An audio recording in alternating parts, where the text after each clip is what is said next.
You're listening to the Jersey Guys Podcast, the show that talks about hard rock, heavy metal, AOR, and West Coast music.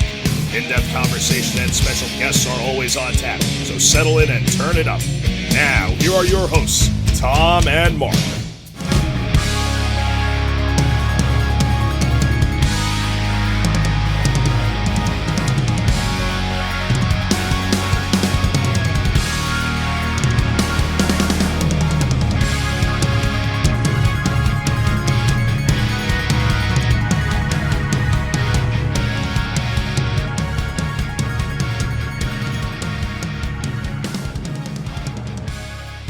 Hey everybody, Mark from the Jersey Guys podcast here. I'm here with my co-host Tom Coyne as always, and we're back today with a brand new episode.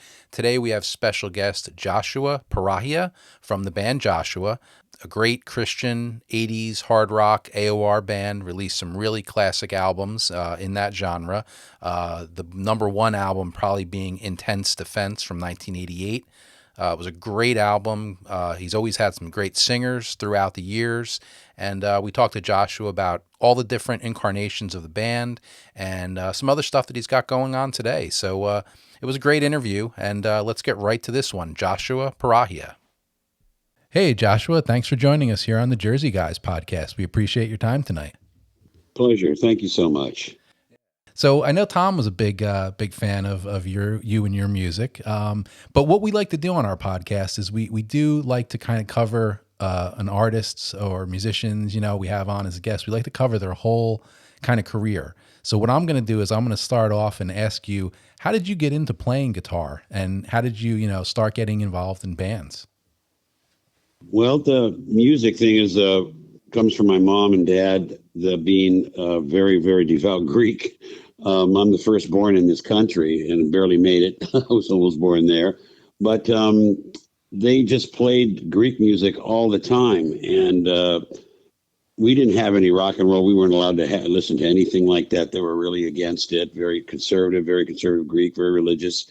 And so they forbid me to listen to it. So all I ever heard all day long was the bouzouki, which is the Greek version of their guitar.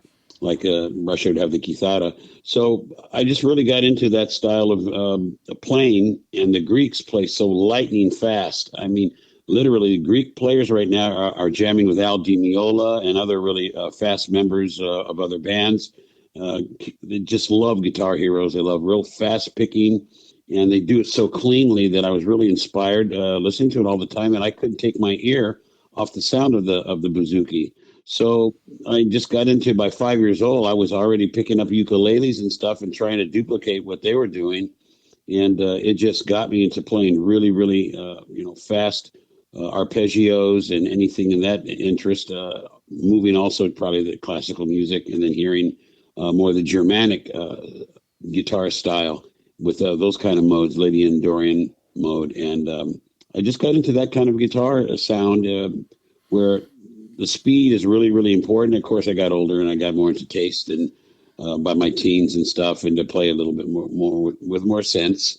But it's the Greek music basically was a big push for me to continue that with my music too. And I think I've done a pretty decent job of being inspired with my Greek roots in a lot of my songs, like even the first album, the first song, Broken Dream, where it's got the very nice Dorian mode and Lydian scales. I put that into with harmony guitars. Yes.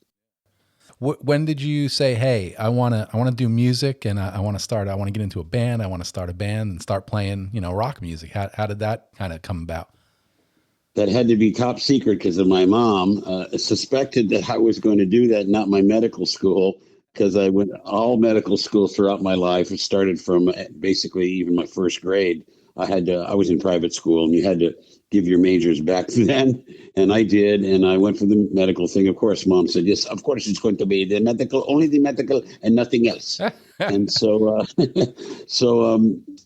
just, I couldn't tell her anything about it. So I got into pre-dentistry, and that had to be all of my time, full-time homework, always working with the homework, and she's coming to check to see that my homework was great. But 2 or 3 hours before she'd get home, I'd grab my guitar and start playing as much as I could before they got there. they weren't going to be mean or cruel or anything, but I wanted to be what she called me, the apple of her eye with our family and with other brothers and stuff. So I hid the guitar, but in my heart, I always knew that, I don't know, this is going to be in my life somewhere. This is going to be a big part of my life if the dentistry thing doesn't pan out. And it was always there. I think from a little boy, I knew I was going to do something with my guitar, and couldn't come out and say anything, believe it or not, till I was out of college. Oh, It wow. was that. Yeah, my mom, she cried for probably 3 or 4 days, nonstop crying. Yeah, when I told her on the phone, I didn't have the heart to tell her to face, Mom, I'm not going to be a dentist, Mom. I don't care for it anymore. It's not in my heart. And I didn't even get the word heart out before heard the most awful tear jerking crying from her, and Oh, it wow. did break her heart. Yeah. So, but it was finally when they came to my first show as Joshua, they flipped. They didn't know how extensive it was, with the screens popping down behind us with all kinds of really nice graphics, and it's kind of cartoonish with hands in there. My brother got into some heavy stuff with making backdrops and lightning going through my fingers and stuff like that. We use that in our shows, and so she was just plastered watching the sound of the band, the music, the group members, how great the band members were, and I think that really got into both their hearts. They became my biggest fans. Nice. So talk about those early days. You were basically, when you started the Joshua band, you were on the kind of the LA circuit, right? Doing the club scene down in LA. Yeah, I was always playing guitar in little groups I put together just for money. I called it car money because I'm also fanatically nuts about cars. It's like 100% for the music. It's 95% cars, drag cars, anything that's powerful and loud. And I got into it mechanic wise. So I did hurt my hands a lot, but I still played. But yeah, just I would play gigs, outdoor gigs. I would book with members that you might have known, guys like Mark Dubé. He was with me from Survivor. And so a lot of well-known other bands, probably leave their names out, but all the guys went on to big things. And we would play some shows, and they would all just say, give me $100, and I give each $100, and I kept the rest. We made 1,500 to 2,000 bucks a night in outdoor patches, like a truck patch we played at, and there was almost 2,000 people there. And so I did a lot of stuff like that. Yeah, we just jam around and just start to get in my mind, is there a way that you can actually make a living and buy a home and and take care of a family with the music business? Because a lot of people would tell me, oh, that's the Beatles or this big band or that big band. There's no chance for anybody else. The music business is so small. How are you going to make a great living? And your family and all that, they're going to look at you to see that you want to be a success. And so I saw that there was money in something like this where I could take care of a family. And so that kind of pushed me in the right way, that I was always really good at earning a good living to take care of myself and pay my bills and go to college at the same time. And so I kind of did both. And that was the kind of the beginning of Joshua. I was only in one other band called Blind Al for a while, and a year and a half. And we didn't mesh with what their beliefs were and what my beliefs were. So I just, I thought in my mind, I'm going to start this band, Joshua, and we're going to do things the right way. And there's not going to be no drinking allowed or no this, no that. We're going to be just American apple pie, solid conservative music, and I'm going to have it my way, and I'm going to be the leader. And when anything naughty comes up, I'm going to put an end to it really quickly. And it always stood so powerfully in my heart before I even got born again. I mean, I was a Christian, as a Greek Orthodox a Christian, but then it really changed when I got born again in '83, and I just decided to put it into the music too, because my first album is a secular album. I never hide that. The little bit of Greek Orthodox influence comes out in a message I wrote on there. This is dedicated to the glory of God. But I was by no means, I was still a man of the world and not a devout Christian at that point in my heart. And all my friends told me, oh, sure you were. You're Greek, and all Greeks are Greek Orthodox. But it wasn't enough, with all due respect to my faith and my family and our roots where we come from. It wasn't walking that straight line that I believe that musicians should do if they're really going to dedicate to God. And I saw a lot of other Christian bands I will never mention that I don't think they have that at all in them, that they were walking the unsavory wire, so to speak. where I saw a lot of shenanigans going on, but they're hiding it. And I never wanted my band to be that way. I didn't want our band to be say one thing to get Christian money and Christians built-in audience that just comes running to you and they just think that you're God or a believer in God, but they're not really walking the straight line that you should as a Christian, because other people see it and they're thrown off. And I never wanted to be that kind of a guy. I wanted to be straight through, and there's no drinking, no drugging, no carousing, keep the ladies out of the band and all that stuff, and not on stage. And that was my big thing to start Joshua, and that made it the hardest part, because believe it or not, with the guys that we had in our group, I still had tremendous problems with other guys and their lack of stability toward the Lord in the Bible. I just think there was so much compromising, and I saw it in a lot of bands we played with, especially one in particular I will not mention, but they were doing some really naughty things, and they even played some jokes on us that were pretty mean.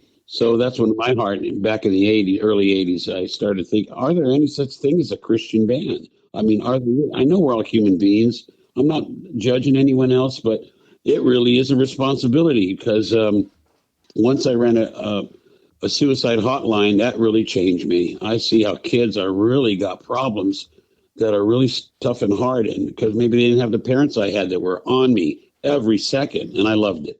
In my face. Yeah, toe the line, and you're not going to do this, and you're not going to do that. You're not going to go out at night and be with the bad peoples. So, it's, I loved it. I loved it. And I just wanted to share that with other people that maybe they didn't have that kind of family. So, in my heart, I just wanted Joshua to walk down that straight road. And it did cost us a lot of fighting. And that's why I had 6 different lineups in all the years. I don't think it's fair for people to say, oh, he's just a Nazi or something. No. But when it comes to the bad stuff, I just would tell a guy, you know what, I just don't think we're working out anymore. Yeah. And that's why, there's 6 different lineups in the band. Well, oddly enough, we've done recent episodes lately with quite a few Christian metal rock bands. We did Jerome Mazza, who was in the band Angelica. We did an episode with Holy Soldier. We did an episode with the band Mass, and we've had a lot of conversations about this. This could actually be something at the end of the episode we'll talk more about, because I always wondered who was real and who wasn't real. And I don't want to turn in the episode into, us say, but, like I always felt there was certain bands that were legit and certain bands it was a little bit of shtick and gimmick, to... pull in that Christian audience, like right. So it's interesting what you're saying, because it kind of ties in with these 3 different episodes we did with Christian artists, where we did discuss all of this at length. Yeah, that's a good word, the shtick and the gimmick. Everybody who knows me well. I've really got a problem with it. I mean, if we're going to be called apart and even use the name Jesus in our mouths while we're on stage.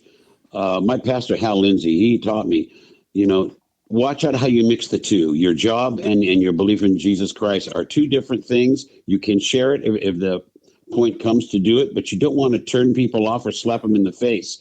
So, when guys are going out there and they are proclaiming his name, if you say anything like you're taking God's name in vain to sell an album cover or anything, come on, I don't think there's going to be any argument with any real believer and somebody who took the different courses I've been proud to take a lot of intense studies and anything that a Jesuit priest would even be expected to take, let alone going out there and saying you're a born again Christian and you believe in God, and then you just write anything you want. I hear bands that they sound like the Satan when they're and screaming and yelling. Come on. I think that's even compromising.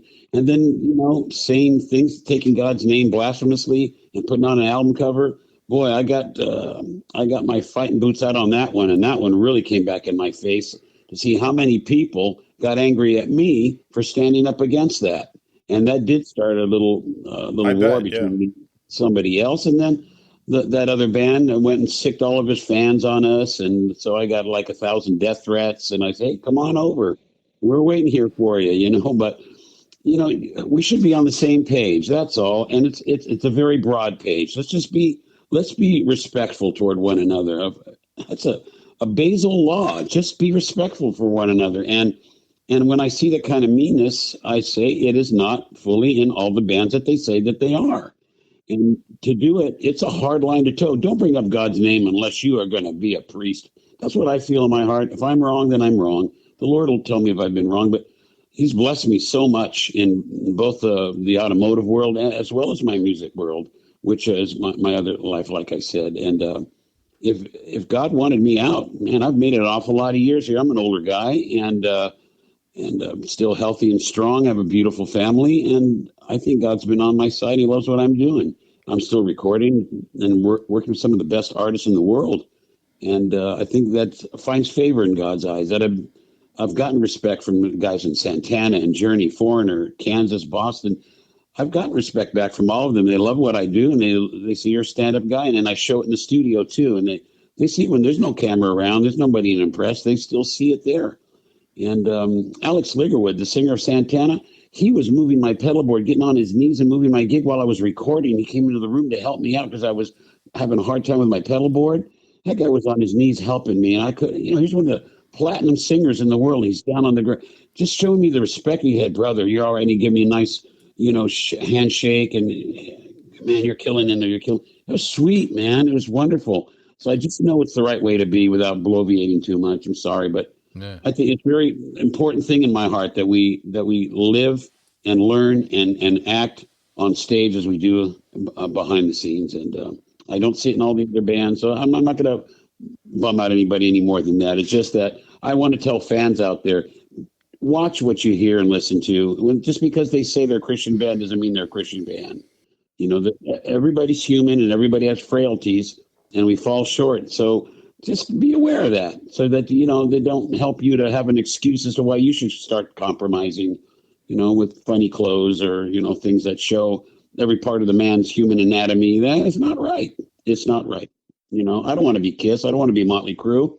That's not my thing. I don't think it has any place in the world with the Lord. The two should not meet. We should be separate. I like that, being separate from them. We're on this earth a very short time, really short time, and I sure don't want to get the Almighty angry at me for stupid stuff. It's not worth it. Money's not worth that. Can always make money doing something else. So I sure don't want to go out there and make a fool out of the gospel. That's for sure. So I wanted to take you through the first album. I had a couple of questions with this. How did you get hooked up with terrific singer Stephen Fontaine? How did the album cover, which is to this day, was still one of my favorite album covers. Me too. Great album cover. It's still one of the best. And just bring us through the songwriting process, who your influences were for this album, how you gotten hooked up with Fontaine as your lead singer, who did a terrific job, and just take us through this album. Well, the influences would be the greats, Ritchie Blackmore, one of my favorite. Yes, Carlos Santana, another good friend of mine, Neil Sean. We sound very much alike, I believe, and I didn't really realize it till I worked with Keith Olsen, who was a producer of Journey and a million other bands, and he stopped me in the middle of one of my solos. Wait a minute. I go, yeah, Keith, what's going on? Am I playing poorly? No, man, no. I just want, do you know Neil Sean? During my solo, Keith, really? He goes, yeah, I got to ask you why.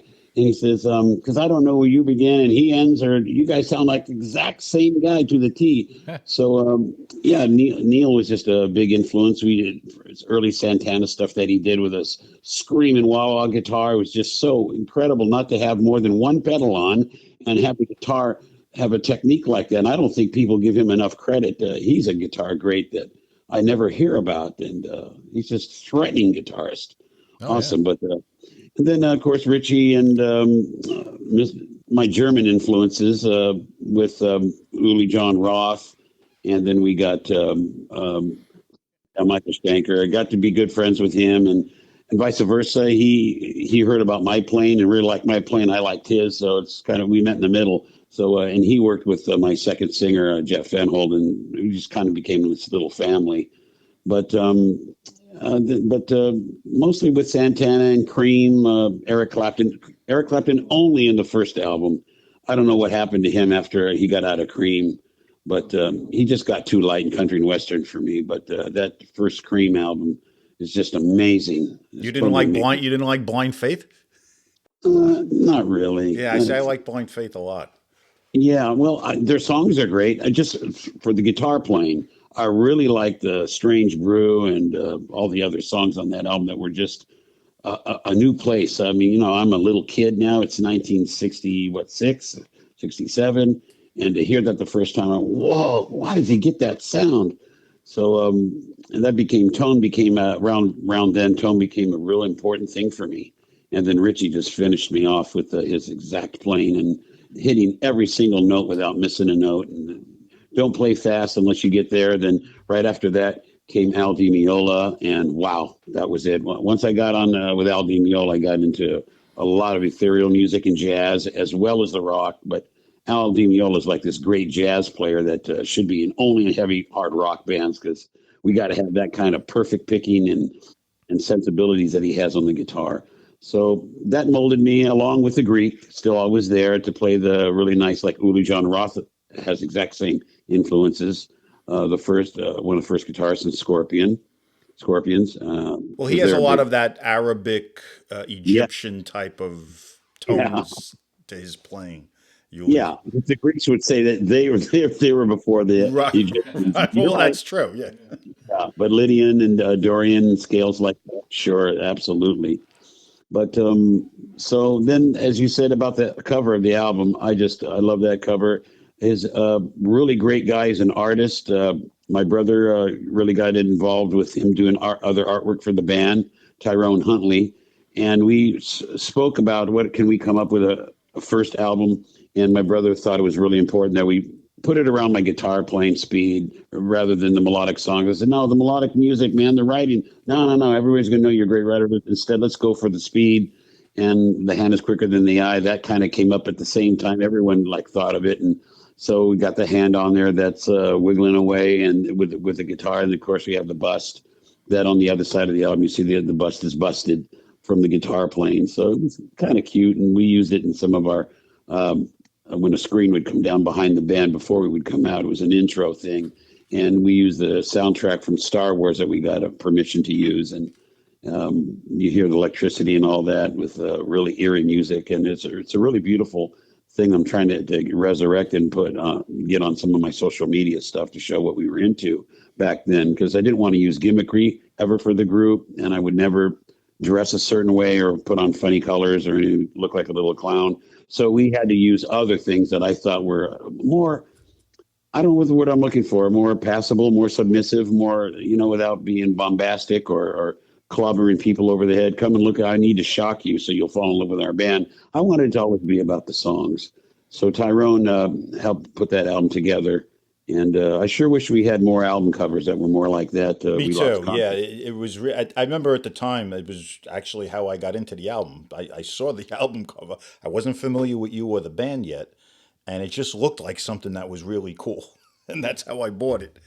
And the song "November Is Going Away" is my favorite on the album. And, Me too. Yeah, it's just a tremendous song. Could you tell us how you came up with that? Yeah, again, my family, the way that I thought was always a different love my mom and dad had for me is we were eternally loved by our parents, me and my brothers. Just always worried about us, where we're going, what we're doing, be good guys, love the Lord, watch what you do. It's a tough place. We weren't living in exactly the best neighborhoods in LA. We were brought over from war-torn Greece. And it was just after they had a civil war, my parents just knew they had to get out of there and coming over here. So they were worried that things like that can happen here, which of course not at all. But we were in a tough neighborhood, and they just wanted me to be nice and safe and not get into any dastardly things that could happen to somebody. And because of my relationship with my family and the love that I got, I thought what my mom and my dad did was more than just loving us. It was always just such a surrounding of where are you going, what are you going to do, this and that, and just, be home at this time and don't do this, don't do that. So my life as a child was filled with love every day. That's where the song started. I had it already in the pre-chorus written first, and then just the rest of the song kind of went that way. It's something that really affected Europeans, Japan, Asia. They're into that kind of very philosophical, melodic, caring stuff, very just a nature of loving, giving. And so that song was a song of nurturing, where closeness, where, I'm not going to say anything foul about my parents. I hear other people talk that way about their mom and dad. It was kind of an American thing. And being as Greek and European as I am, I just, it was like a pushback that, hey, guys, but parents, no matter what they do to you, they still can love you to death, and it's there. Look for the best things. And November was just a raptured moment for me to give thanks to having a family that loved me so much and worried about me and did their very best as, poor immigrants, to make sure we had everything that we need and all of our needs met. And that was like, there's a few songs that I've dedicated to my family for that. I like one for my mom, a song for Lisa. That's also on the album because her name was Lisa. And just the song just came together, and I think it was blessed by God. It just had that beautiful melody and the Dorian modes and Lydian modes in there, and it became very melodic and kind of pushed me, as one of the first songs I ever wrote in my life, to always write this way. And November would be the skeleton for all the rest of my songwriting to follow. Appreciation for my family, my love for God. It's all in there.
But Steph we were introduced through another friend that said, I know this really great singer, and he knew I needed a singer who had an endless range.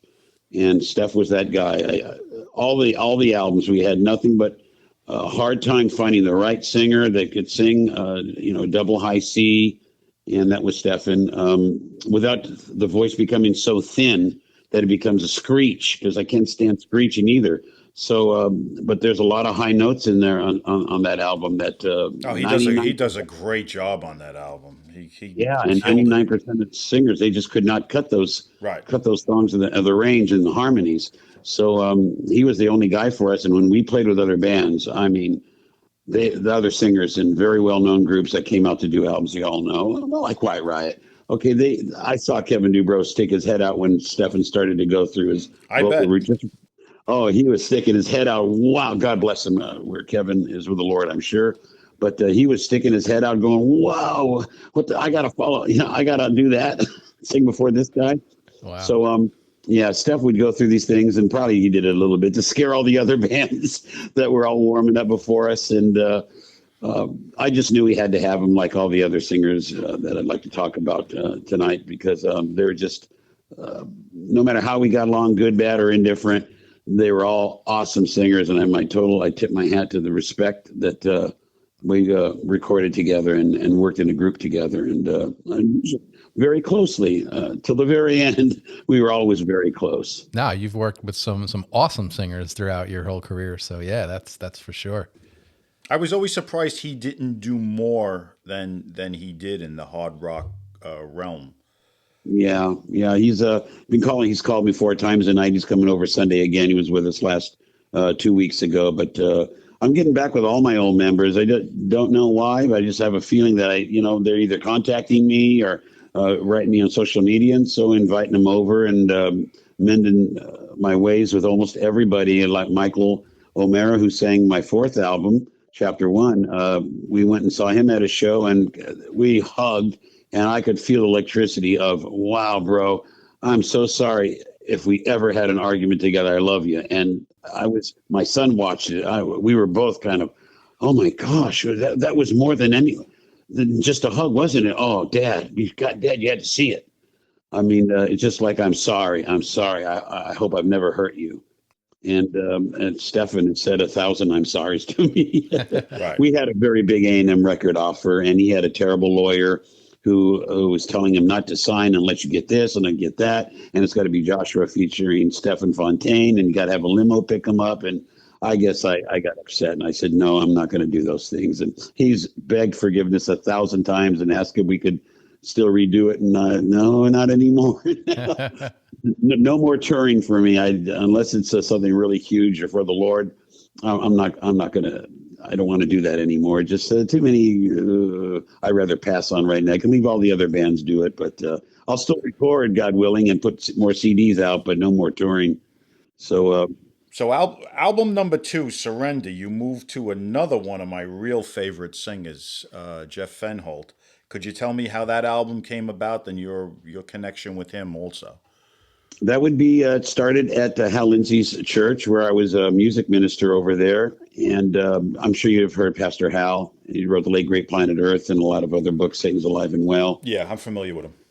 Yeah. So one of the associate pastors, Wayne Coombs, said, I got this really incredible singer, and you just got to hear him. I mean, he's just the best. Oh, gosh. Pastor, it's okay. Thank you. I'll find a guy. You know, you're a pastor of a church. Don't worry about the rock and roll. I think I got it handled. Now, Josh, I'm telling you, when you hear this guy, he did Superstar on Broadway. And wait a minute, what? He did Jesus Christ? Yeah. He was playing the lead role. Frank, the Weber thing? Really? He goes, I'm telling you, Ian Gillan's got nothing on this guy. Absolutely. And then he's telling me all these other, the good and the bad. Says, I got to meet him. I'm not worried about the bad. I can always pound the heck out of somebody if they're going to be too bad. And I'll get them straight and right. But he came over and he was magical.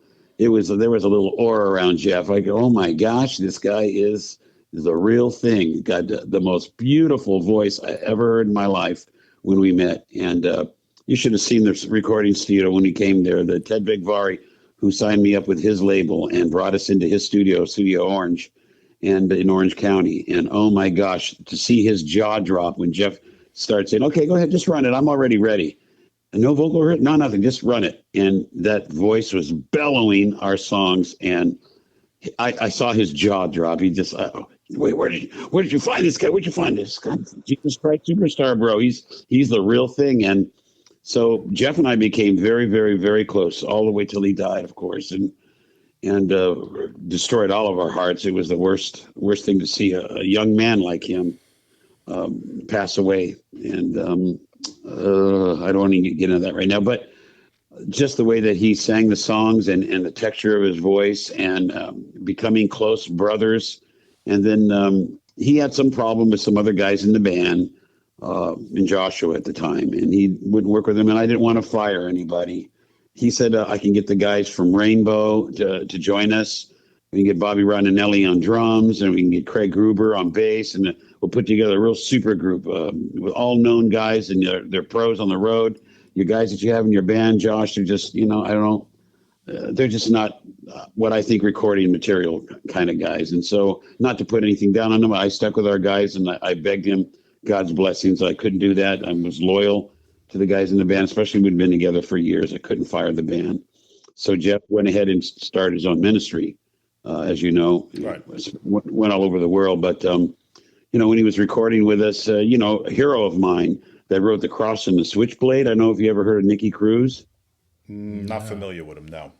Famous author and a reverend now. And he was sitting in the seat, a book that I read 100 times from school, grade school.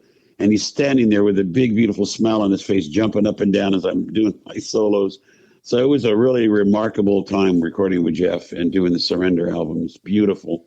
It was magical. It was just, from a church pastor brought Jeff into my life for a lifelong friend for me, and always called me whenever he had anything go wrong in his life. I need to talk to my Christian brother, the only one who understands me. So it was a real honor for me to get that close to Jeff. Now, around this time, did you have Ken Tamplin in the band at some point? There was the problem. That was the problem, Jeff. That I won't get into, but Jeff had a problem with him, and another member we had, Rob Rock, had a problem, which they became buddies later on, which I'll never understand when they were working together. But I don't know, having two lead singers in the band, and there's a little bit of conflict going there, and it would go from Ken with Jeff and then Ken with Rob. So yeah, we had Ken with us for a little while, and I'll say nothing bad about Ken. Ken's a fine guy. He's a fine guy, just a little bit different to work with. You know, he talks a lot, and some people don't like constant talking and like talk. Well, if you've ever seen some of his YouTube stuff. I can't. Well, I can't. My son showed, Dad, is this, he's really young, my son. Dad, is this Ken Tamplin? You're Ken Tamplin? Yeah, wow. Listen, I see nothing's changed. Yeah, Motor Mouth is putting it mildly. You said it, I didn't. But yeah, I don't care. we're more quiet, believe it or not. We're just, I love serious, stable, hard work. I love to have a crack and laugh when it's time, but when we're working, just leave the talking at home and the blah, blah, blah, blah, blah, blah. It's just not for me. I just want to concentrate on what we're doing. As being a little more serious guy, I admit that I am. And if that's bad, then I'm bad, because I love being serious and concentrating on what we're doing to sound the best that we possibly can. And talking and goofing around, that's never been my thing. You know, if other guys want to do it, that's fine. But Jeff didn't like it at all. He got really angry about it. And other guys did. So there was always a commotion in that lineup of the band. And I think we made it together for 3 years. I know that's not very much time for some bands that stay together forever, but in Joshua, I guess it's like dog years. It'd be like 21 years. Well, Tamplin is one of those guys too that also, dabbled on both sides. He did backup vocals on some of the Kiss albums. I think he actually did behind the scenes vocals for Kiss. Yeah. And he's a great singer also, a terrific talent. So I wanted to move to kind of like what is your recognized opus, is your third album, Intense Defense, which is always, from the time it came out to current, had a huge amount of fan support. Could you tell us about that album and how you got with the now legendary Rob Rock, who's been on? Well, that's my tearjerker album. That was the one it took 10 years to write, and I did write all those songs on there. You see other names, but they didn't do it. And at the last minute, I got a call to Germany that we're going to hold this record up if you don't put our names on there, and I did. And but I wrote those songs because those songs were a work in progress for me for many years, incredible amount of hours, slaving over them to the point where I couldn't sleep. I was sweating. I'm sitting at the beach all day long with a pair of drumstick in my hands and the music going in my ears with a little Walkman. And I'm playing the songs over and over. No, it's not a good enough. I need a better chorus. I need a better verse. I need better lyrics on this. And I'm just walking around 24/7, coming up with those songs that to this day I bleed in my heart for loving them. And they should have been a number one album. Dieter Dierks, the producer, told me that it was going to go 4 or 5 times platinum. Another producer that worked with us was Eddie Kramer. He said the same, that no way this album is going to be denied. Of course, with all the band fighting and problems that came up, especially the last 2 months, because we were in Germany so long. I don't know. There was just too much arguing going between me and Rob. And Rob and I have been loving brothers till the moment we got to Germany.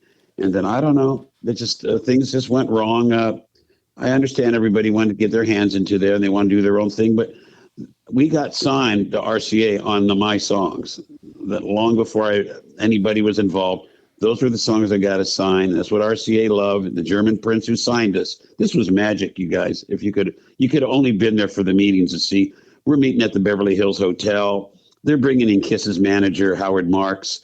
RCA's President Bob Buziak used to try to get me a record deal in the 80s. I mean, 80, 81. So he's a president now. He's behind this. I mean, this was going big. Rod McSween Booking Agency was booked us for an entire world tour with Wasp as a co-bill, and it was just all going awesome. And then, you know, the little problems start, and I don't know if it's people want to do their own record with their own name on it again, and I use the word again. And so here it came and hit me in the face. We got to do this, we got to do that if we're going to continue as this band, and I couldn't say yes to it. But to see that album stopped in its tracks and just selling what it sold, now once I got my hands on it and I got the rights back, it was probably the 20th anniversary. I finally got the rights for that record myself and paid an awful lot of money.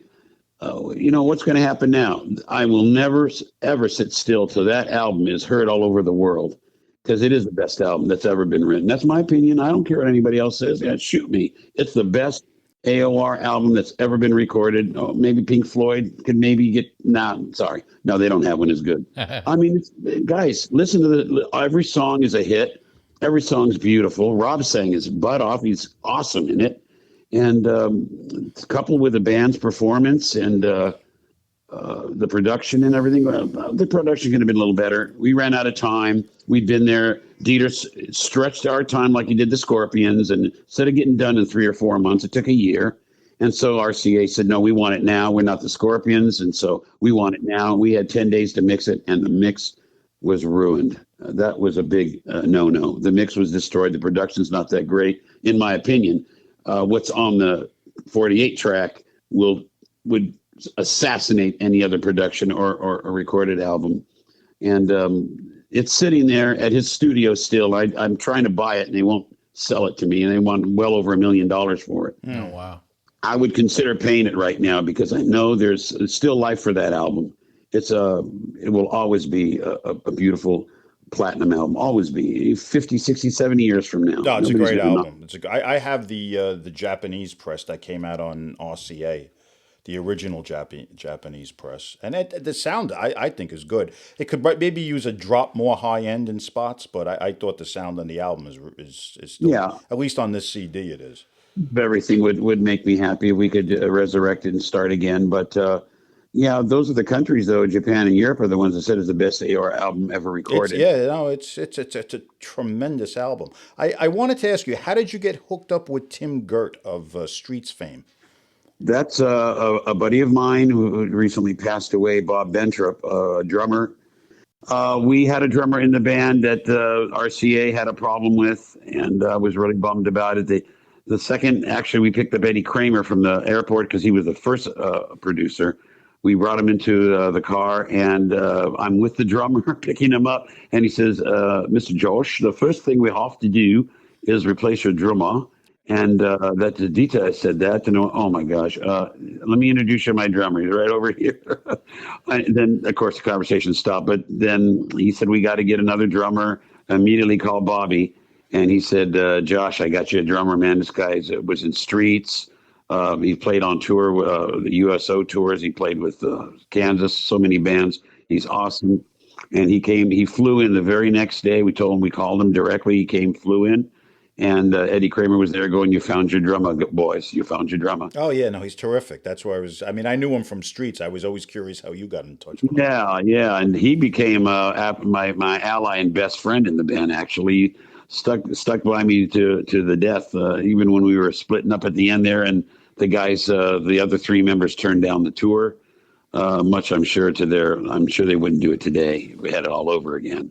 You never walk away from a major recording budget or major recording album. You never do a thing like that. That's very silly. Yeah. And no matter what happened, I'm sure everybody is sorry for what they did, because, to leave a major record deal like RCA, which is the biggest label in the world, and go to indie labels, that's never going to amount to anything. It would be kind of stupidity. But anyway, so yeah. And again, I have to add one of my favorite album covers. This is the second album I love this album cover. It's a classic. And I'll tell you about that, Davey. You remember now. Help me with this one, son. Norbert Losch, is that it? He's one of the biggest artists in Germany, and he came over, and all of his artwork was pretty ostentatious. I mean, off the charts. Dieter always hired the best, but he wanted to give me a bunch of covers that were very secular and very, that's a little bit too artsy fartsy for me, bro. Please show me another one. And he went through about 15. And I'm going, oh no, Dieter's going to think I'm just driving the guy crazy. Everything is so secular. Oh, and I got to get in an argument with Dieter about the cover of the art. And you didn't have to put the Lord on there and a cross and everything, but I know that's what Dieter's going to think. Mm-hmm. And finally, the last 15th picture he shows me, what do you think of this? And there it was. And I just, oh my gosh, that's it. Yeah, that's what we're talking about. Yeah, I'm a huge fan of the eagle, the bird. I love. Yes, that, I am that too. imagery, That's you know? that I am as well. There's a whole story behind that. I don't know if we're going to get into it tonight, but the eagle, it started from, of course, the first album because I'm a patriot to the max. I love this country with all my heart. Saved my family from dying death. Greece was starving to death at the time when my parents came here, and I'm so grateful for the best side of America, the good things, not the weird stuff and the ugly and whatever's going on. But I'm a patriot, and I just said, you know what, God and the eagle, they're one, and it's even in the Bible spoken about. That's got to be on everything, on every album.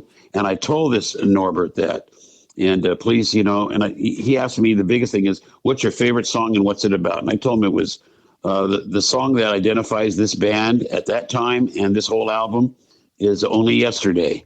And then we'll tell you what it's about. And I got in depth about what Only Yesterday is, how America used to be a strong, powerful, unified country, so conservative. So watch old movies, and you will never understand when you see movies today. You see, oh, Manny, you're swell. Gee whiz, Robbie, thank you. I mean, okay, we don't have to be cornball, but that's the greatest country in the world. Right. Okay, whatever we're deluding to, the bottom line is this was the greatest country in the world, and I love that part of America, and it's so godly. And just when I was in Europe, everybody, oh, yes, all Americans, you all believe in God. Yeah, we know. Yeah, that's right.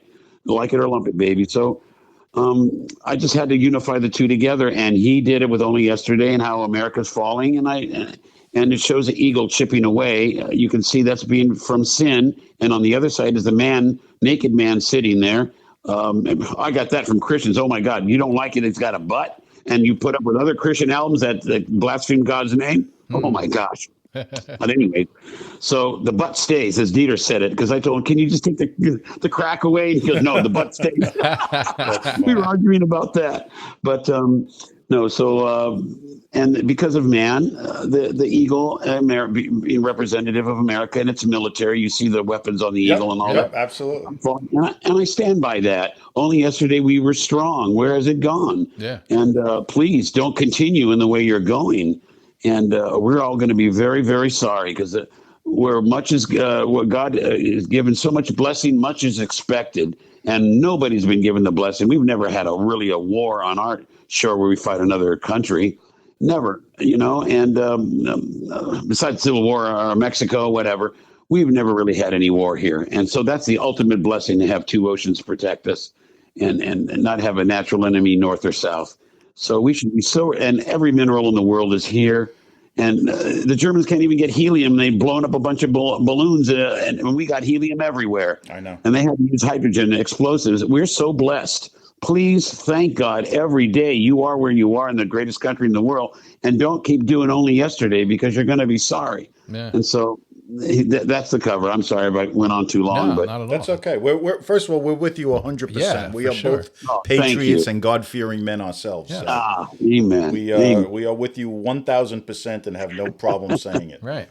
Oh, thanks a lot. And so Only Yesterday became the call for me, and in that album too. And oh my gosh, I think about those songs in that album and the magic that when we were there recording and we were given a Mercedes to drive anywhere we wanted and to go meet management companies. We had 3 gourmet meals a day. We were staying in the Scorpion Chalet. We each have a maid. You know what I mean? I mean, it's like it was magic. How can we argue? I don't understand. I was just there, doing what the Dieter told me. Dieter kind of made me, Dieter Dierks from the Scorpions, he kind of made me the fall guy. I want this and I want that. Jawohl, you will do this. You make sure that Eddie Kramer, all the drums have to be electrically fired off like the Scorpions, yeah. And, it's okay. So I'm doing it. And then, of course, the producers, you're the producer, but I'm just telling you what Dieter wants and you better do it. And he goes, well, I'm going to do what I want to do. And he's screaming at me. He runs out in the middle of the night in the snow. Oh, my gosh. And now the band's all looking at me. I'm the bad guy. And I said it sweet to him. I didn't even yell, nothing. He was having a divorce with his wife, so he got very emotional. He's screaming in another room with a soundproof room, but we could see him in there through the glass, and his veins were coming out of his head. So he was very hampered. And of course, our luck, he was doing it during our thing. So that's why we began that album again under Dieter Dierks' complete supervision.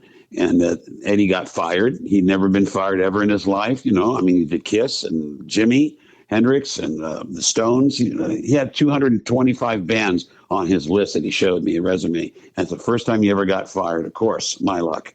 But, I just was kindly telling Eddie, please, Eddie, you better fire off the Simmons, whatever you do, please. I know you want Tim to play on acoustics, and I agree. But Dieter wants also you to put the Simmons on there. Please just do that. And it's getting screamed at. And the band sees this, so I'm the bad guy. And that's why that band broke up. And I will challenge anybody to tell me anything else. I was loving to my guys. I split my publishing with everybody in the band. They gave us a $325,000 advance. I split it 5 ways and didn't even look back or nothing. Everybody got paid. And that was on my songs, and I didn't mind sharing it as long as there was, loyalty, which I didn't think I had whatsoever except from Tim. But, again, I swear I forgive everybody. That was then, not now. And, guys were young, they're full of piss and vinegar, even if they say they're Christians. And you understand that. Well, that album was your shot because you had the big time singer, you had the big time drummer, you had the songs, obviously had the guitar playing, producers, the producer, the album cover. It was the full Monty. So and the biggest production company in Europe and the biggest booking agency in the world handling us. And still, the guys walked away. And the biggest label to this day, RCA. Yeah. And we couldn't keep it together to go out on the road. And as me and Tim, both 100%, when we were asked by Howard Marks, Josh, you going to go on tour? I went, absolutely, ready to go. He asked Tim, quote from Tim, ask him, my bags are packed, Howard. I'm ready to go now. And then the other 3 guys, well, I'm going to do what Rob is going to do. And then the other guy, is that other band called Wasp, the keyboard player? Yeah, they have racks and stuff on stage. I don't think I want to go with them. Well, I was going to say, what were your thoughts and feelings about that at that point when you say, hey, we're offered the Wasp tour? What did happen? I witnessed to Blackie. I heard he's relapsed, but he accepted Jesus Christ and became a Christian. I said, what we're going to do? We're going to witness to those guys every doggone day till they admit the Lord Jesus Christ is their Savior, which Blackie did. And said, and we've done it to other bands. I have anyways. Lots of other bands and got them felt the power of God, and they've changed their way. Another band that we played with was Medusa. They went out with racks and stuff. I just told them you can't use those when we play together, but you leave all that stuff down, and then we can go out and play together. But all you do is you witness, and you just show other people, teach them. Maybe they didn't have a mom and dad to help them. To be a good witness and show it from your heart with love. Don't be a jerk about it. Don't be arrogant. There was a time before I think I met you when you didn't know the Lord whatsoever till you joined Joshua, and you were that way too.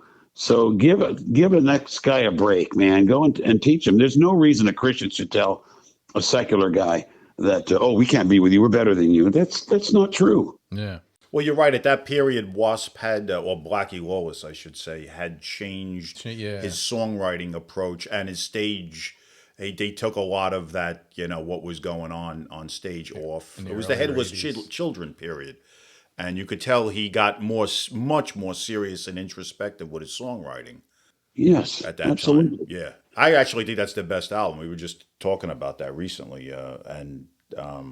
So what I wanted to ask you is, so now you have this really big band that you thought was going to make it, and it kind of morphs into, is Empire or Jaguar? Well, yeah, Right. I wanted No, to ask you about Yeah, that. Mark yeah, has I'm some glad. Thank questions you. about that. I hope everybody hears this. There was never an Empire. There was never a Jaguar. We didn't play one show under those names. It was just to keep a little peace in the band because there was such irrevocable damage done to the name Joshua on the third album. To have all the things that we just discussed together, all of that power, and a $1.1 million deal. I think it's the biggest deal in the history of LA other than Van Halen. I don't know. I don't think they had that much, but RCA made it very clear to me we had the biggest budget in their history for a freshman band for that label.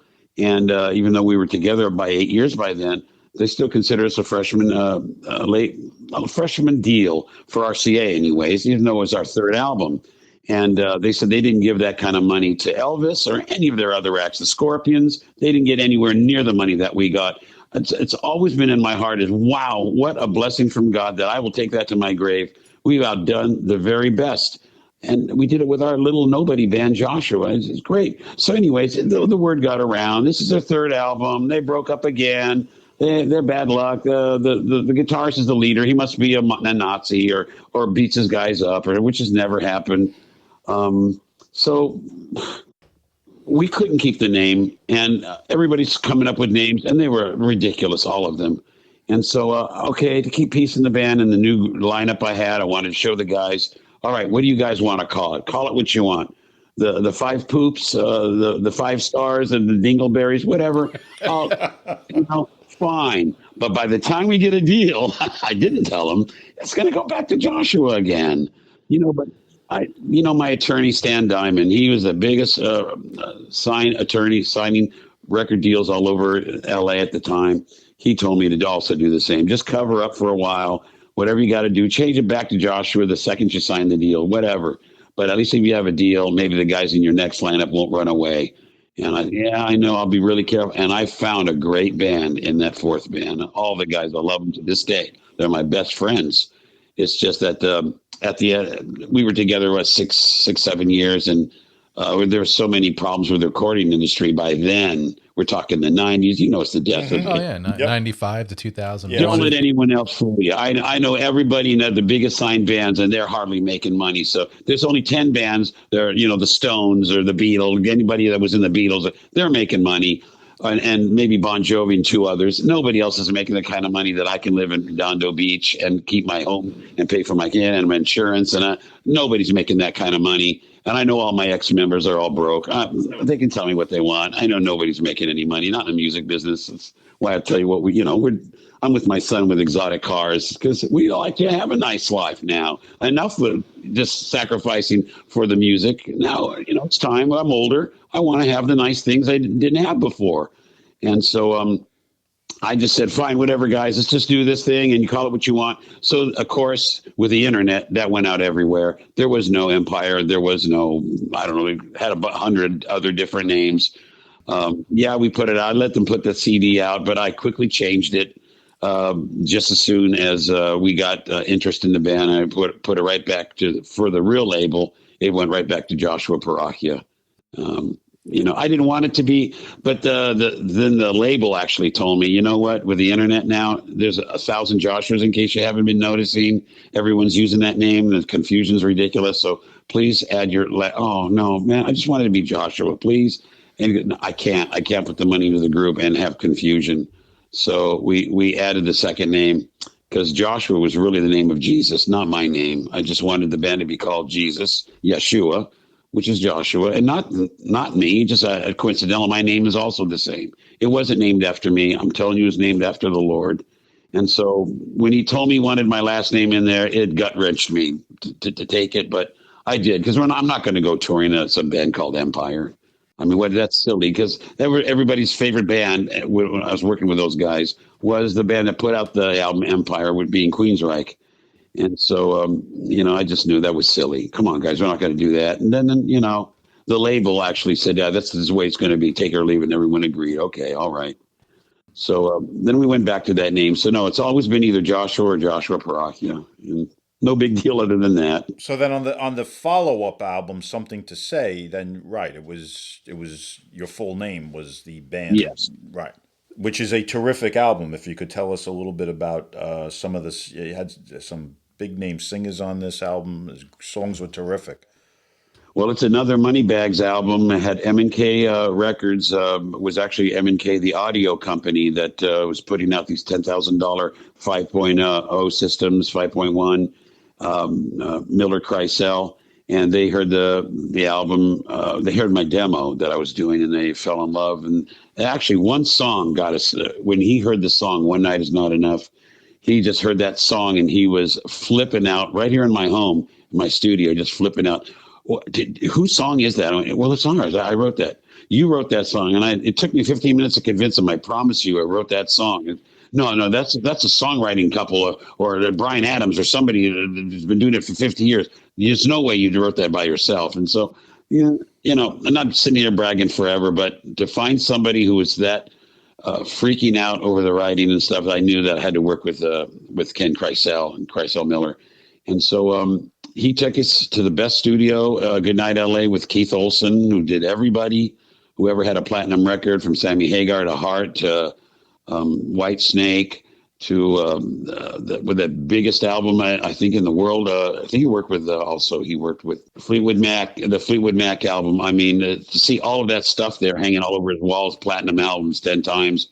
And he's the one that said, I want an album full of ballads. I went, ask me anything, Keith. Please don't ask me to do that. We got to have some rockers. And he said, nah, I'm telling you, my name's going on there, and rock and roll is dead. I hate to tell you the bad news. Metal, rock, 80s is dead. Even the Seattle, dead. You have to go all the way now and just give me a nice bunch of great ballads that you have. And so I wrote some extra songs really quickly that would slow it up a little bit, more ballady. And if it was a rocker, it would have to have a pretty long periods of breakdown to where Keith was happy. And he was happy with everything I wrote. So that was very put together last minute. It was very rushed. And yes, he did grab some songs from some of my other albums and asked to fix them up a little bit. He said, this is a terrific song. It should be redone. But it's still, there's enough songs never been heard before to qualify it as an LP. And it's a lighter album. Again, he wants melody as number one, and he knows melody is my middle name. Lots of people out there scream in the Christian industry, we're melodic. I still haven't heard a band that has melodic songs. I ask everybody, send them to me, please. I'll be glad to help you out, show you here where it's not this, and that's where you lose the melodic. Show you by the 1, 3, 4, 7 theory that I have about how you get a melodic song. And how the bouncing ball, like if you used to listen to Mitch Miller, there's a TV show way back in the 60s, and the bouncing ball, it has to be sing-songy. You can put big drums and get the boom, boom in there, but to do the melodic, there is a very special way that the human brain breaks things down to melody and sweetness, and not harshness or just blues or just ramming notes down your throat. There's melody. And that's the secret to Bryan Adams, secret to Journey, Foreigner, Boston, Kansas. I'm still waiting for a Christian band to come out. And for me, I'm sorry, I don't mean any insult to anybody, but show me that you are in the league of bands like that, because that's really special music, the secular bands that have got heavy hit songwriters, Fleetwood Mac. You got dangerous writers on there, the Beatles. Listen to the music and see where you guys are deviating. You're not really finding that beautiful climb where the song, it has a half tone down, or now you're going a double tone or an octave up where it should be. And then with a monstrous singer, because that's what you always need as part of the equivalent, you have to have that singer like Rob, like Fenholt, like Stefan, and to hit those notes, to be able to do that full four octave range. And then you got your melodic formula. It's ready to go. And I still haven't heard any band with those beautiful songs it's my taste anyways. I thought Whiteheart had a period of time where they were there in the early to mid 90s. That would be one Christian band that I would say was really putting out some high end albums at one point that comes to mind. Okay. I trust you. I bet you it's great. I bet you it is. It's just that for me, when there's a whole album, I cannot stand filler songs. If I ever have a filler song, one of my songs that I thought was a filler on my fourth album that I didn't want to put on there was Right on Target. It's a real heavy motorcycle-y, powerful song. And I said, no, I had to fight with the band. The whole band voted against me. They all wanted it on there. I wrote the song. Guys, I was joking around. I was actually kind of making fun of what I thought LA bands sound like. No, yeah, you got to have it on there. And they all went again. And the producer went again. He said, yeah, no, it's cool. You need an energy song. Oh, yeah. Why did I do that? I was just kidding, guys, really. But it's just not my thing. I want to be no fillers. And they all got to be just beautiful. Just, that some country will call me and say, can we have it for our national anthem? It's just got to be something like that. Really, really awesome. And too many bands just maybe they have one hit on there. It's hard to write hit songs. I mean, the one hit wonders. There's so many bands out there, even secular, they only have one great song on the album. They got signed on the one song. Yes, sure. Absolutely. It's very hard to write a really great song. So people have attacked me for, how can you talk like that? Oh, you're just mean. No, I'm not mean. It's just that tell my brain to be happy when they hear it, because guys are always playing me their songs like, oh my God, have mercy. That's horrible. It's not pretty, man. More Than a Feeling is beautiful, or, it's something, anything by Journey, Never My Love, something that's just beautiful, man. It knocks you out. Highway Run. It's just, from the second you heard the first notes from Steve Perry's mouth, oh, that's awesome. And then how about the Scorpions? Do they ever write a bad song? All of their music is ostentatiously beautiful, because that's how. Up to about 1986. No. I don't know. I don't know about after that, but I'd be It's a Savage Amusement. The reason why we were so late going into this because of that last album of theirs with Dieter, yes. But they had some other songs though that they had radios. I mean, I'm a big '70s Scorpions guy, a Yuli freak. So even their stuff into the early '80s, as much as I did like it, I didn't feel like it was on par with the Yuli John Roth stuff. But that's just me. So I wanted to talk to you about Mark Bowles. We had him on the podcast a couple of months ago. Great guy. One of the best guests we ever had. A terrific guy. I love him. I love him. How did you get hooked up with him on the Resurrection album? Again, Bobby Bentrup, my buddy who passed away, he told me, I played him my demo, and I said, man, what do you think of this guy? And because I don't know what to do. And he goes, oh, Josh, you can't use that guy. You're known for your best singers. You can't use this guy that went on tour with you. Here, I got a guy for you. His name is Mark Bowles. I went, yeah? And he said, let me play this. He played it on the phone. I go, oh, my gosh, on the phone. I could hear it. Oh, my God, really? You don't? Oh, yeah. I'll turn him on. You'll be glad. At least you can do something. Give him bless him with something. And there's more than I can do. And you got a deal, just, And so I offered Mark the gig.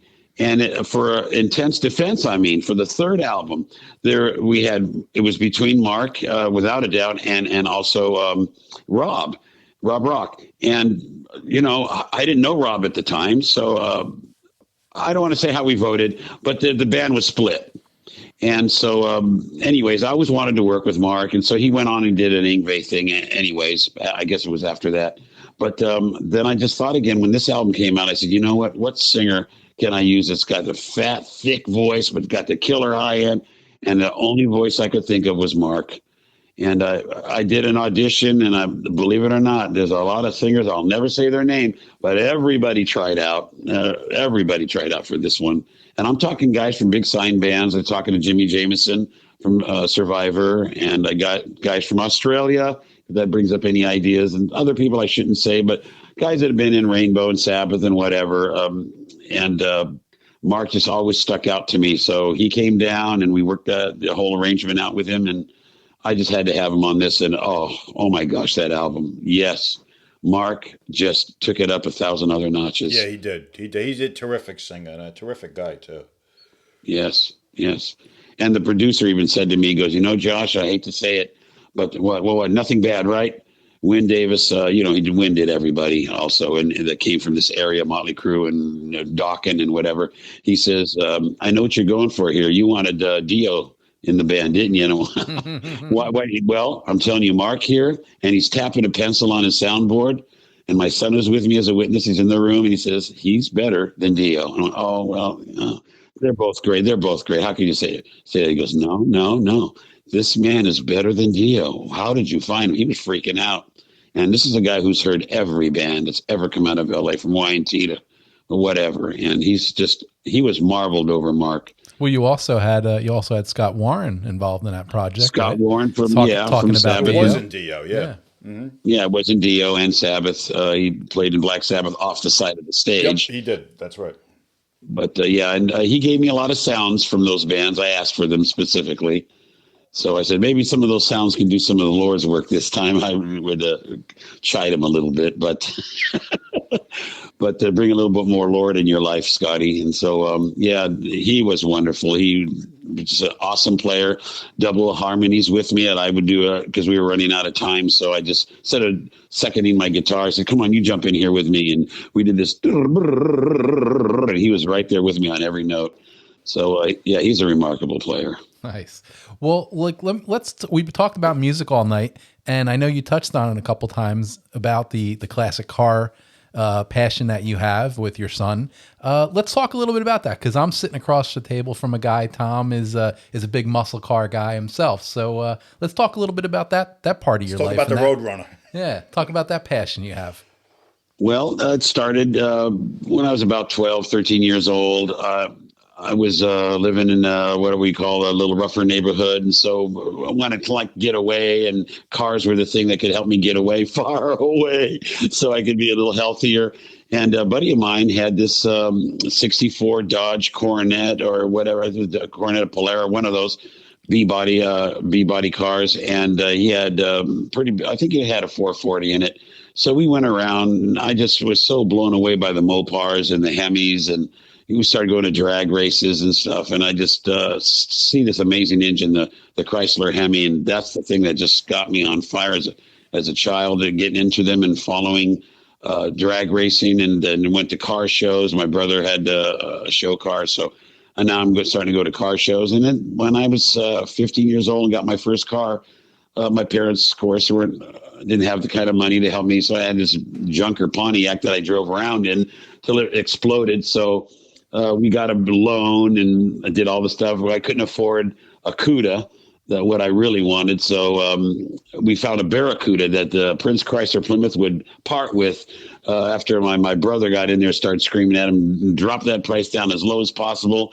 And I converted it from my own hands into a full-blown CUDA. I pulled out the engine, the transmission, put a racing transmission, a built 440 in it. They did a killer paint job on it, flared fenders and all this stuff, and saw how loving of a thing this could be with my hands, because I love doing work with my hands, coming from my family, and working on this car morning, noon, and night when I'm not in school. It was my release, and even made me feel better after music things went wrong. I would just get into the car just to let everything out of me, and the Mopars that led the way. And then once I had my son, and he got into F1 racing and all that, he kind of drugged me back into it again. I used to love Niki Lauda in the Ferrari days, and always loved Ferraris.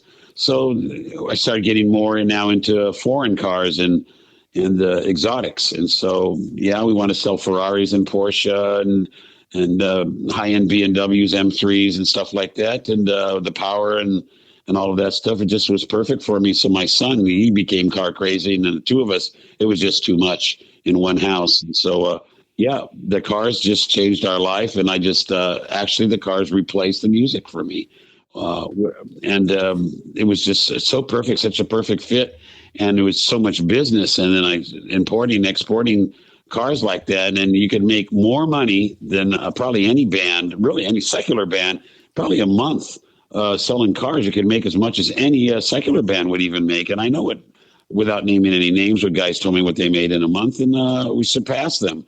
So I just had to do the car thing instead. I don't have to kill myself. And I'm surely not going to sell out in the music and change my thing for God. And the world is not ready for a Christian band in the secular market. I think I'm the closest one to get there. No other Christian band ever had a major record deal. So I thought, well, if nobody else can get it, I'm one of the only ones that ever got it. As I've even told by the labels, they would never sign a Christian band. This was the right way for me to go. I'm going to do the cars full speed ahead and not have to worry about anything else. And with Davey by my side, it's just it's a pleasure, and he enjoys it, and we just everybody sees us always together. We just go everywhere and picking up a Porsche here, and other guys, they work so hard to buy one. We might have 10 of them. So it just built bigger and bigger, and just got to the point where you just couldn't turn your back and say no. And I've been offered now tours and stuff, and I'm not interested. It's not really the money I'm turning down. I don't want to bother with the rest of it. But no matter what they pay, 3 days in the car business is more than a month in the music.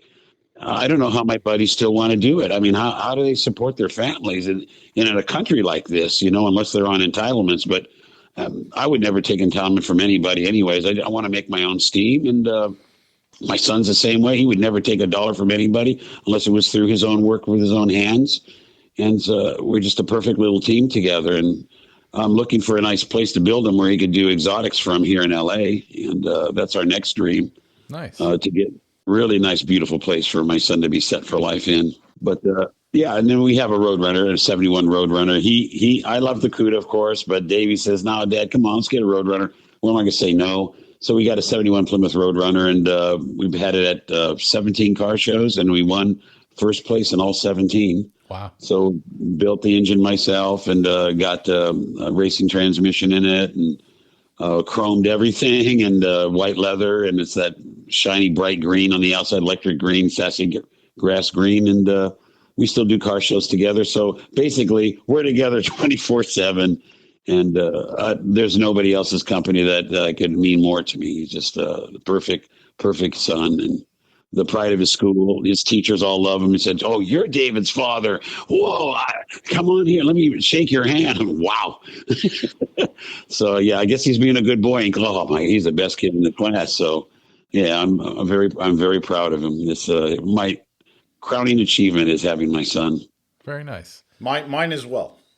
Isn't it great? Yes. Isn't it great? It beats everything else. How old is your son? He just he's 24 now. He's about to turn 25. So yeah.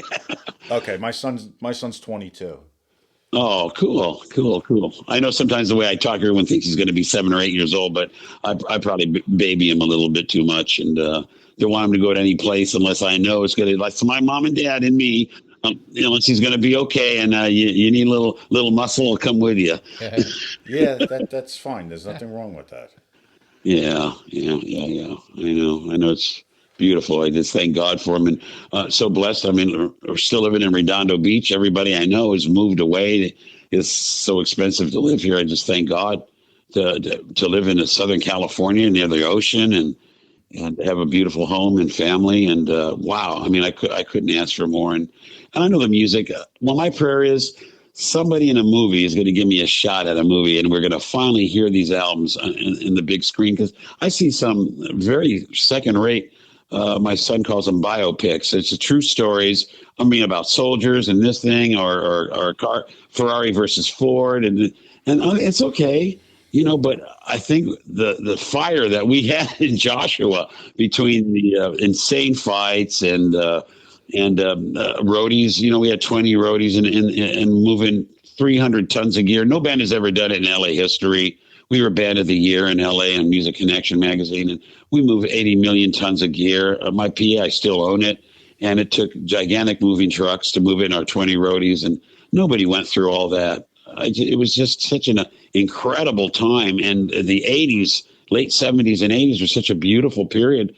Not the video era that we have now, but everybody that loved music, concerts, KLOS radio, and you had a rainbow thing with what band that you loved. And those days are gone. It's completely gone. Completely gone. Yeah. So when I see it all over media, social media, what are you guys doing? Are you still live at home with your mom and dad? How can you do that and pay your bills? I mean, certainly you can't do that, pay your bills and live in Southern California. I don't think so. Because, wow, everything is so expensive nowadays. And so, you got to work hard. And, I don't want to live poor. I'm a spoiled brat, I guess.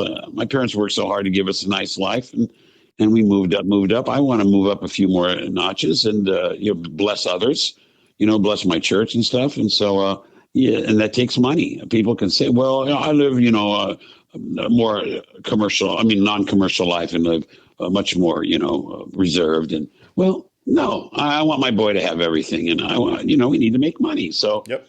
thus the car. So God forgive me if we don't worship money or anything. And I don't like when I hear people talk about money making and becoming rich and all. That's nothing to do with me.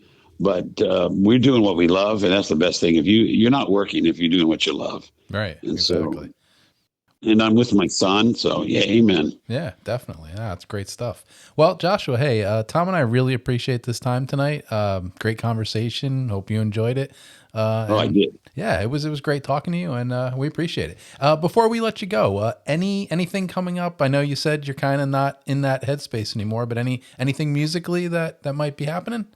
Yeah, I'm still writing songs. I'm just trying to come up with something that is still viable. I don't want to write things that no people want to listen to, and I want to write. With the Christian world, they're already saved. They're already I'm hoping and praying that everybody's listening to Christian bands. They're already going to churches and stuff. And so I want to go to the sick. I want to go to the seculars that never heard of God and write for them. And because they're the ones that need the most help. And they're the ones that are important to me. Not somebody you already know, where a lot of Christian bands I know, they just play in churches and you go to church type of facilities and go to church shows. And that's fine. But for me, I'd rather go to a full on secular place and which I saw work with our band. I saw it happen throughout all Europe, where we took these really dark festivals and we turned it into light with our music and proclaimed God's name. And we didn't get anything thrown at us because the songs were happening. And that turned everybody over. So, yes, I'm working on songs right now that the secular world would like, and they will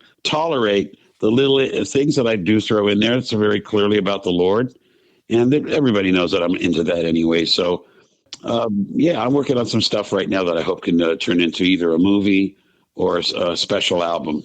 Okay, great. Nice. Well, where can people keep up to date on your happenings? Do you have a social media website? Yeah, social media, that's the best thing. I'm probably more into what Facebook Meta, whatever they call it. I would put any postings there if something's happening, or in Twitter or in Instagram. Okay, great. All right. Well, hey, Tom and I, again, we appreciate it. And thanks for your time tonight. My pleasure. God bless you, both of you guys. Thank you so Take much. care. Yes, you too. Thank you. Bye-bye. You betcha. Bye-bye, guys. Take care.